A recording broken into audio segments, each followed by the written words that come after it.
What's going on, Phantom Force and Cosmox fans alike? This is Phantom Base, coming at you with our week number 2 PMC Season 6 prep. Versus this week we take on Pokemaster Mike, coach of the LA Spark Surfers. You'll see team matchup up above. Yeah, not trying to make things too complicated with my editing stuff. So, anywho, if you guys didn't watch, you should have, because to not watch this first week's battle would be sad. But week 1, we got spoilers in 3, 2, 1. And yeah, we're coming off a nice W from week 1.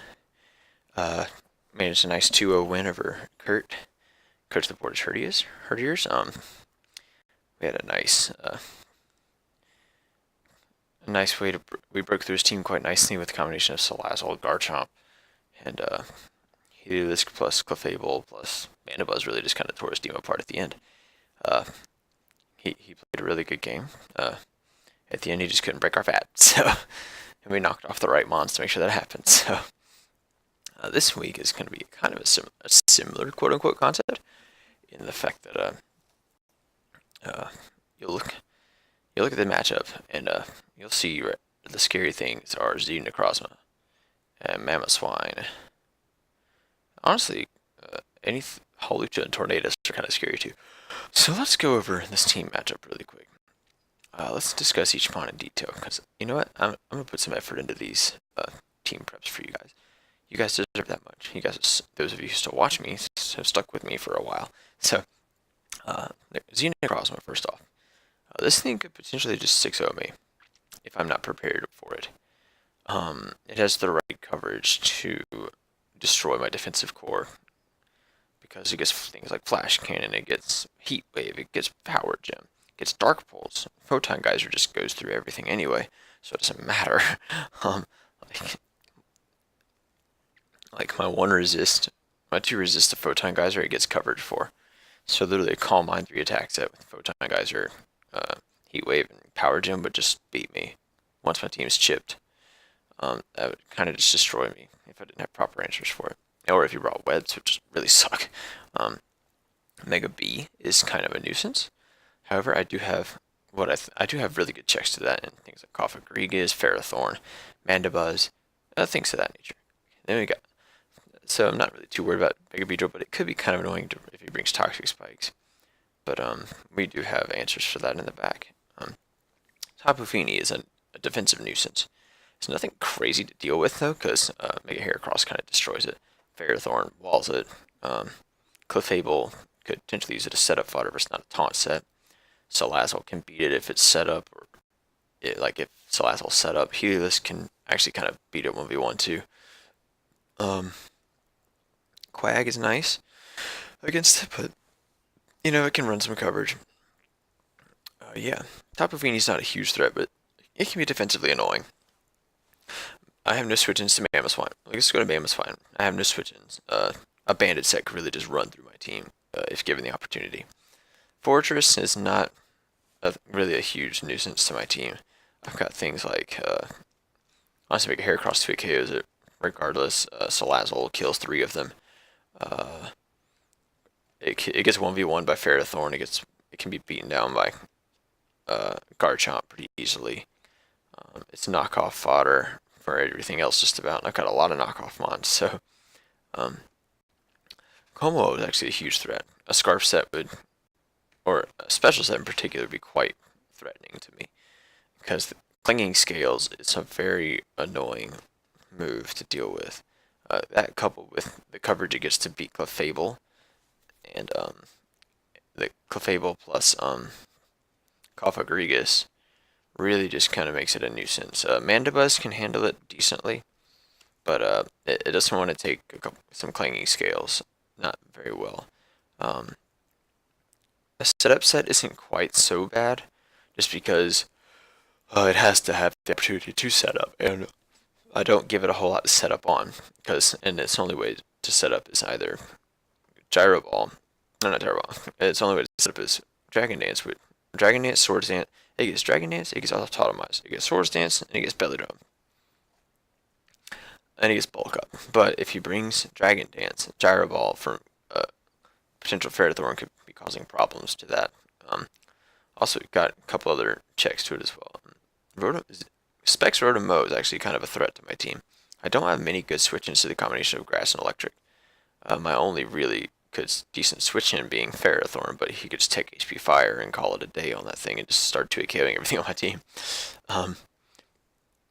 Arachnid is somewhat of a nuisance, but Cofagrigus kind of checks that. Mummy makes it so that I can burn it. Ferrothorn is kind of a nuisance to it as well. Freaking Helios can somewhat handle it. Mandibuzz can handle it quite well, actually.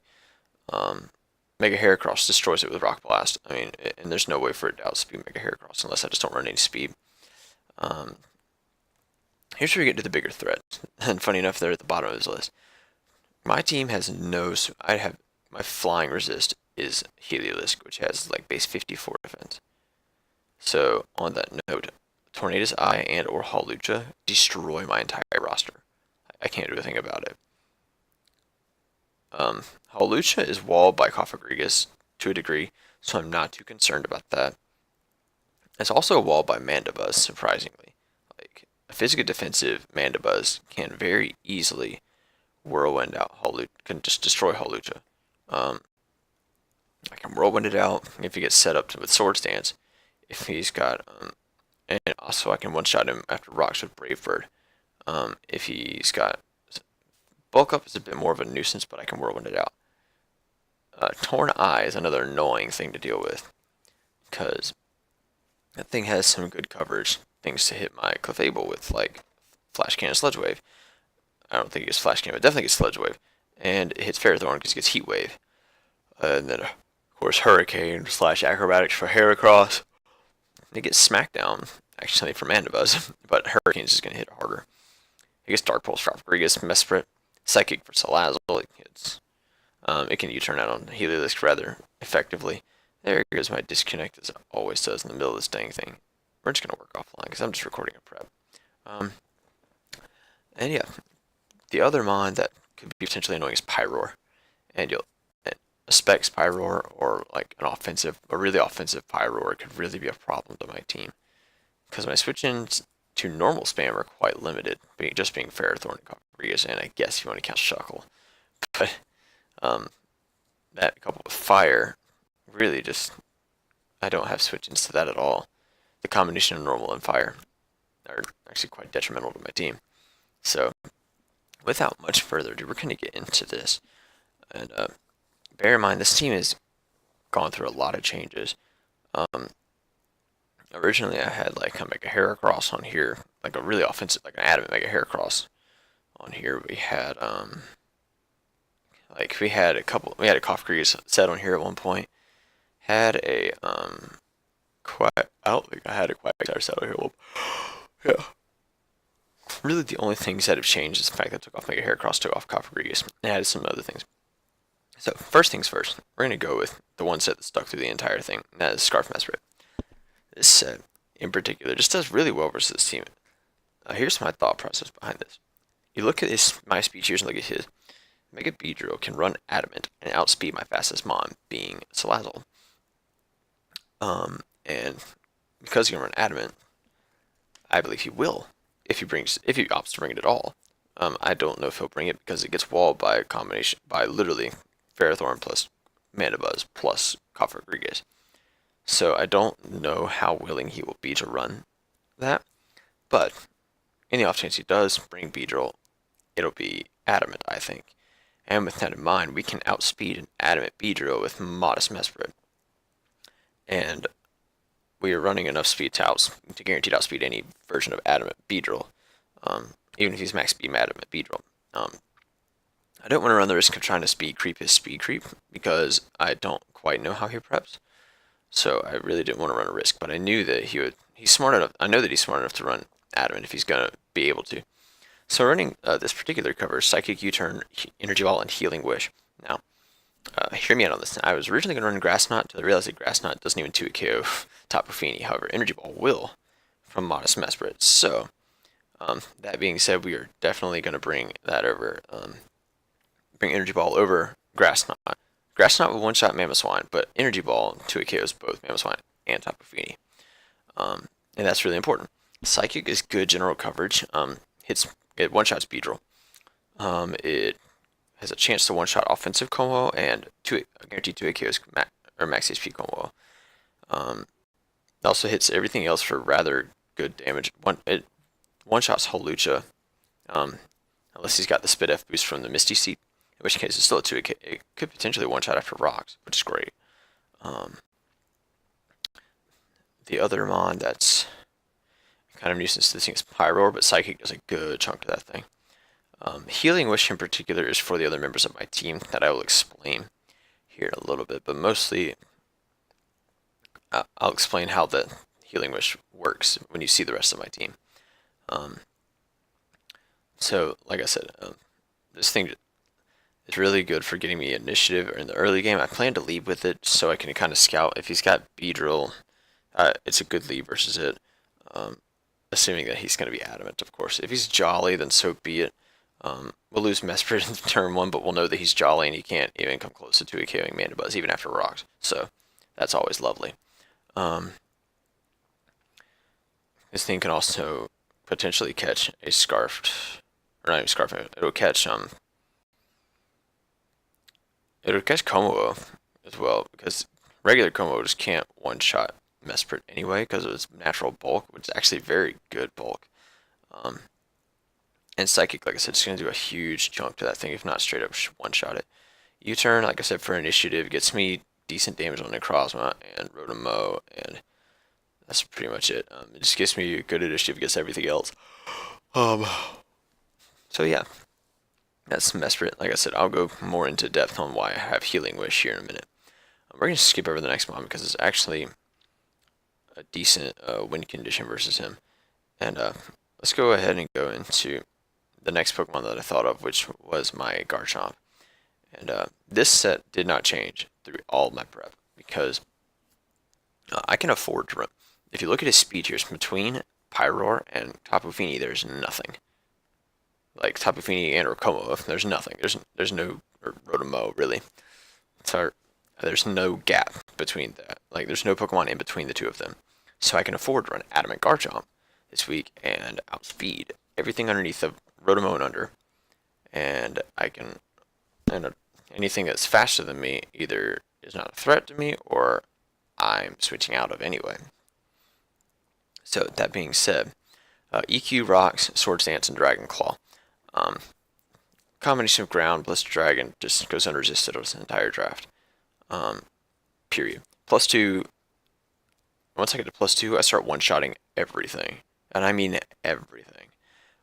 He'd have to be a physically defensive Necrozma, a fully physically defensive Tapu Fini, and even then that doesn't live a +2 Tectonic Rage.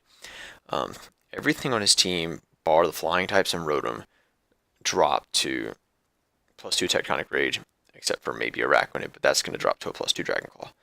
Actually, I think it's kind of set up fodder unless he's running Ice Beam. If he's running Ice Beam, good on him, but funny enough, this little bit of Spit F investment allows us to not be killed by a Moonblast from defensive Tapu Fini. Yeah, good stuff there. We also are not one-shot by Adamant non-boosting item Mamoswine, it's Ice Shard. And we can kill with a +2 anything unless it's in Misty Terrain, in which case Earthquake we'll have to go for. But that's why I'm running this. This coupled with the next mon I'm going to show you is actually going to be really clutch. And I'll show you in a second. The next two mons are mons that I had on the team and never took off for a good reason. But this thing coupled with my other, well, we'll talk about that in a minute. Anyway, the next two mons that I had on the team are two other mons that I kept on there and never changed. One is Mandibuzz. And it took me a while to come up with the set because I didn't quite know what I wanted it to do. But originally, I needed a check to Beedrill, I needed a check to Como, that's physical, and I needed a check to Hawlucha and a check to Necrozma. Now, granted, Special Necrozma is a much bigger threat to my team, but we have an answer to that too. Here's my thought behind this. Oh, pardon the yawn. First off, it's Mandibuzz. Foul Play, even to a 0 attack minus attack nature Necrozma, still 2 8 KOs after rocks with Foul Play. Guaranteed. So that's like the roll is 40-40-52. It's lovely. In particular, our investment allows us to take any one hit from +1 Necrozma, unless it is a Rocky MZ set, which I fully expect. I'll tell you what the exact 6 I expect from his team are here in a minute. But we have Foul Play, Roost, Braver, Whirlwind. Whirlwind, this thing is a guaranteed counter, not check, counter to Hawlucha. Thunder Punch doesn't 2-hit KO. Adamant Acrobatics does not even 3-hit KO after an item's gone. Like the max roll is like 33%, I think. High Jump Kick does 30% max to this thing. It's ridiculous. He has to set up, and by then I'll have Whirlwind into amount. +1 doesn't even 2-hit KO me. He has to be a Sword Stance set to do anything. This thing checks every physical mon on his team possible, except for Mamoswine. And this thing is not... Jolly Beedrill can't 2-hit KO me after rocks with its strongest stabs. Poison Jab / X Scissor. If he's adamant, it's a roll. It's not in my favor, but it is a roll. U-turn is a roll in my favor to not 2-hit KO me after rocks, which is great. So I can roost on that. But if he's going to U-turn and I've got rocks up, then he's kind of in trouble. No hazard removal this week, mostly because hazards don't really bother me too badly. A lot of my mons that I'm bringing are either not weak to rocks or have some kind of recovery that make it so that rocks don't matter. Or just aren't, yeah, like I said, aren't weak to rocks. So yeah, this Mandibuzz is kind of self-explanatory. It does invite in Rote. I would say it invites in Rote, but it kind of more invites in Tapu Fini, which we have other checks for. It also invites... the reason we're running Brave Bird over anything else is because Brave Bird 2-hit KOs for Komoa. Guaranteed. Unless he's like a physically defensive set, then he's not a threat to me, and I could just continuously spam Brave Bird and Roost. It wouldn't be a problem. Torn is going to drop to 2 foul plays after rocks. Mamoswine is going to drop to a foul play after rocks. Beedrill drops to a foul play guaranteed. Doesn't matter how much investment he's got, unless he's like Iron Defense and he's at +4 foul plays killing him. Pyroar is foul play and a Brave Bird kills, I believe, after rocks. Actually, I think 2 foul plays kill it after rocks. I don't think Brave Bird. Brave Bird 2-hit KOs Hawlucha unless he's bulk up, and we can whirlwind that out. Actually, funny enough, Brave Bird could potentially one-shot Hawlucha unless he's bulk up, in which case you can one-shot him after rocks unless he's bulk up. If he's bulk up, then it'll do the amount. If he's at +1, it does like 50 to 60 is the roll. So we would have to go from there. But yeah, that's the Mandibuzz set. Next up, we have another component of our defensive core. We went kind of with a balanced build this week, only because it was our best chance to beat Mike, and that is our mixed defensive, but primarily Spidekla Fable. Now this set went through a couple different changes. One, we originally had a Wish and Aromatherapy on here. I guaranteed kept Moonblast, or Knockoff though. And the reason for that is originally I had like a team full of knockoff mods. And the reason I wanted that, like I had Heracross with knockoff, I had Coppergrigus with knockoff, I had Clefable with knockoff. And I wanted to make sure, my concept behind the team was to get rid of the item on Tapu Fini, Mamoswine, Fortress, and Pyroar. Those are the mons that if they came, I wanted to get rid of their items. Or at least scout their sets. So I could determine whether or not they were going to be a threat to my win condition. Which I'll understand here in a minute why. But I deem this set a lot more worthy because it helps me 1v1 Necrozma. And Necrozma is a huge issue because I can't run Unaware because Photon Geyser goes through Unaware anyway, so there's no point when I can avoid status damage. That's always a far greater priority to me than being able to prevent setup. When the setup he has is either already going to destroy me or isn't coming in to set up on me anyway. So, because really the mons that I could see him bringing that have set up would be either Torn, which is going to destroy me anyway, Hawlucha, which isn't staying in on me, Komoa, which is not staying in on me, Beedrill, which destroys me with a shot without setting up anyway, So there's no point. And Necrozma, which is the only mon that I would want to stop, really, but Photon Geyser ignores unaware anyway. So we have Moonblast because standard stab, it one-shots Komoa without trying. Does a good solid chunk to Mammoth Swine. It two-shot Hawlucha. It does a good chunk to Torn. I think it 2 KOs Torn after rocks. But this Spadef investment, this is what I need.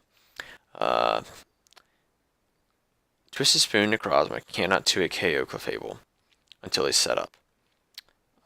Pyroar does not Specs Pyroar does not 2 KO Clefable with anything. Timid Specs Hyper Voice does not 2 KO Clefable. The only thing that has a roll to 2 KO is Timid Specs Fire Blast, I believe. That's a roll to kill and not in his favor. Especially with leftovers. And Hawlucha gets destroyed by this thing. Como, like I said, dies a bunch of times. But the reason I've put knockoff on Clefable over any other mon is because it invites in. It invites in all 3 mons that I want to knock off. Technically all 4 mons that I want to knock off. It invites in Feeny. It invites in Mamoswine. It invites in Fortress. And it invites in Pyroar. All 4 of those mons are mons I want to knock off. If I can get rid of their items, that makes the rest of my team have a lot easier time versus them. If I can get rid of Fortress's leftovers, it is guaranteed no longer able to be dealing with Sturdy. It can't have Sturdy anymore. Mammoth Swine, get rid of its offensive item. It's not doing as much damage to my other mon on my team, which walls it otherwise. Tapu Fini, get rid of its leftovers. It automatically has limited switch ins. If we knock off Necrozma and find out it's a Z move, we know it's a Z move. Knock off Pyroar's Scarf, and it's no longer a threat to my Salazzle. Knock off its Specs, it's no longer a threat to anything. Really knock off its item, it's not a threat anymore. It's walled by Clefable. And knock off Torn's item, we can really start to see what kind of team he's going with here. Knock off Araquanid's item, leftovers is gone. Resist Berry's gone. Knock off Rotom's item. If he's got Specs, that's always nice to knock off too. Like, literally, this thing just kind of does work versus this team because we can set up a Cosmic Power on Necrozma, set up a Cosmic Power on a Como switch out, set up a Cosmic Power on Rotom, set up a Cosmic Power on Pyroar if he's not taunt, or Hawlucha if it's not taunt. Set up a Cosmic Power on Torn if it's not taunt, which probably will be.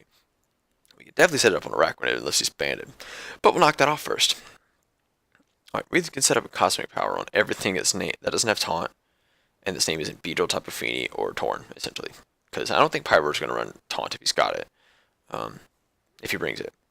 Anyway, so yeah, that's Clefable. It's really just kind of a blanket check to his team. But mostly Spadef just to handle that Necrozma. Because we don't want it to get out of hand. Our next mod is a mod that we added last minute. It's what covered Heracross. Because we were going to bring Heracross, but decided to leave it on the bench. And instead, we decided to bring Ferrothorn. It is not Ockerberry. We almost brought Ockerberry. We brought leftovers instead. And I'll explain to you why. Okay, so first off, this set is my guaranteed answer to Mamoswine. It's also a guaranteed a secondary switch into Beedrill. And we also check Rotom rather well. We check Araquanid rather well. We check we 1v1 Fortress every time. We can continuously spam rocks versus it, and it's going to wear itself down if he's trying to rapid spin. We can leech seed it and then stealth rock on it, and we're guaranteed to wall it. Like this thing checks Tapu Fini. There's just so much on this team it beats. And Gyro Ball kills like 3 Beedrills, so no big whoop there. I need this thing to set up rock, and you'll notice I have 2 rockers this week, and here's my reasoning for it. If he kills off Ferrothorn early, he's going to think he's gotten rid of my rocker, and he might play a little more aggressively. So I may be able to get rocks up again after he's let his Defogger or his Spinner go down, and he won't be able to remove them. And the rocks are really important for my strategy this week, because you'll see here in a minute what I'm going for. So this set is nothing crazy to look at. Like I said, it beats Beedrill, it beats Mamoswine, and it beats it could beat Torn if it's not running Superpower or Heatwave. But I think it will be running Heatwave, so I'm not too worried about that. So I'm not staying on that. Really, I just needed to beat Necrozma, Mamo, and Fortress. Those are the big things I needed to stop. And also to get rocks up. Now, all these mons are meant to support this last mon in winning the game, and that is my Salazzle. And this is probably one of my weirder sets that I've brought. This is a sub-nasty plot, Oblivious Black Sludge Salazzle. And I bet you're wondering why. Okay, first, let's start with the ability, Oblivious. Because he has so much taunt spam, particularly something like Como, or Prankster Torn, Pyroar, Hawlucha even. Taunt's just nice to ignore with Oblivious. And, yeah, that's a big thing. Now let's go into why. Now you kind of understand why I wanted to get rid of the item on Pyroar and on Fortress, because I want to keep my sub up if possible. I also want to keep Salazzle alive. So, sub nasty plot. If I get a sub up and a nasty plot up before Pyroar comes in and I'm knocked off his scarf, I kill with a +2 Sludge Wave, and I'm still behind a sub. Beedrill's U-turn, Adamant Beedrill's U-turn cannot break my sub. Adamant Life Orb Mamoswine's Ice Shard cannot break my sub. +2 +2 Flamethrower kills them both unless he's an AV Mamoswine, or just really bulky thick fat. Everything else on this team just does not appreciate this mon, because once I get to +2, I literally just destroy everything. +2 Sludge Wave 2 KOs Como, even his max HP. +2 Sludge Wave 1-shots Torn, 1-shots Hawlucha, 1-shots Pyroar, 2-shots Arachnid, 1-shots Rotom, 2-shots Como, +2 Flamethrower, 1-shots Fortress, 1-shots Offensive Mamoswine, +2 Sludge Wave kills Tabufini, +1 or +2 Flamethrower kills Beedrill, +2 Sludge Wave kills Necrozma after Rocks.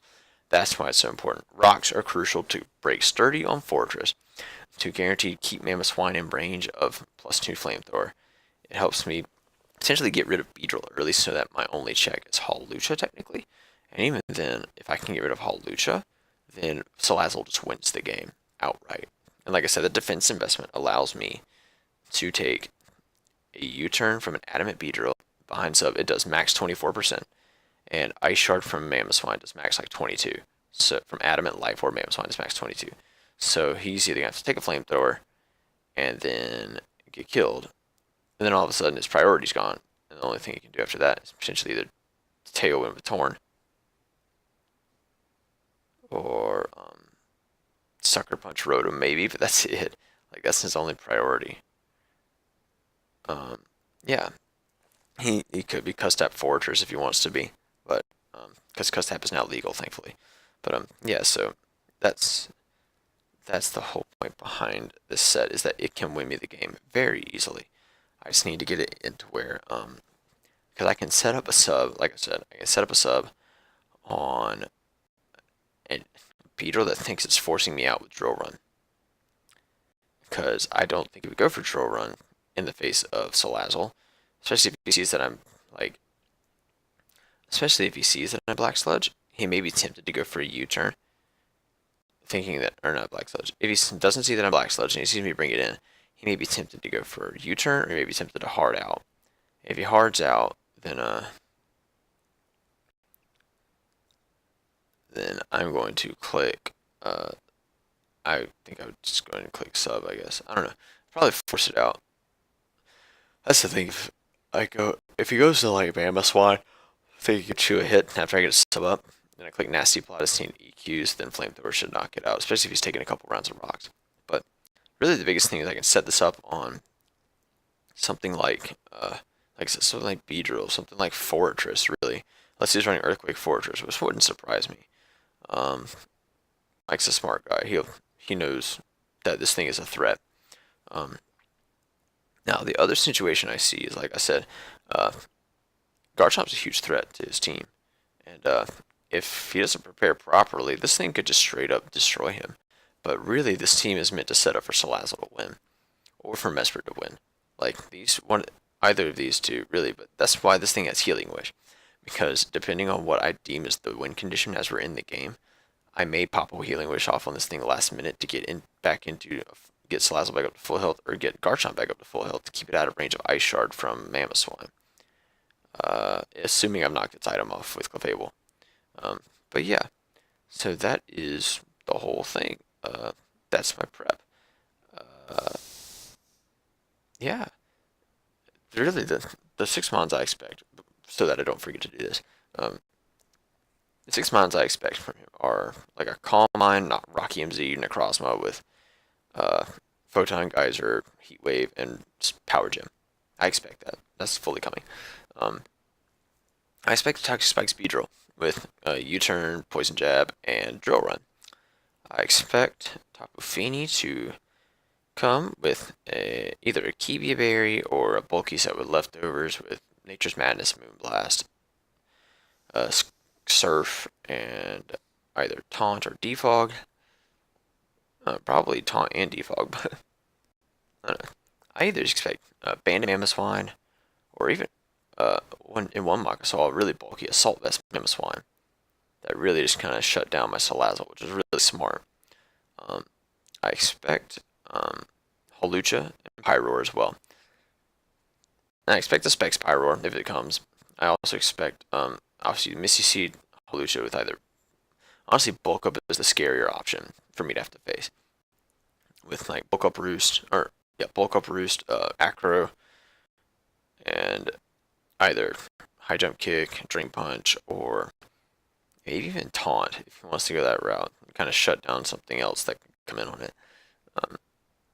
But yeah, that's kind of the 6 I expect is Necrozma, Beedrill, Fini, Mamoswine, Torn, or not Torn, Pyroar, and either Holucha or Tornadus. If he brings Tornadus, he's going to bring like U-Turn, Hurricane, Sludge Wave, and Heat Wave.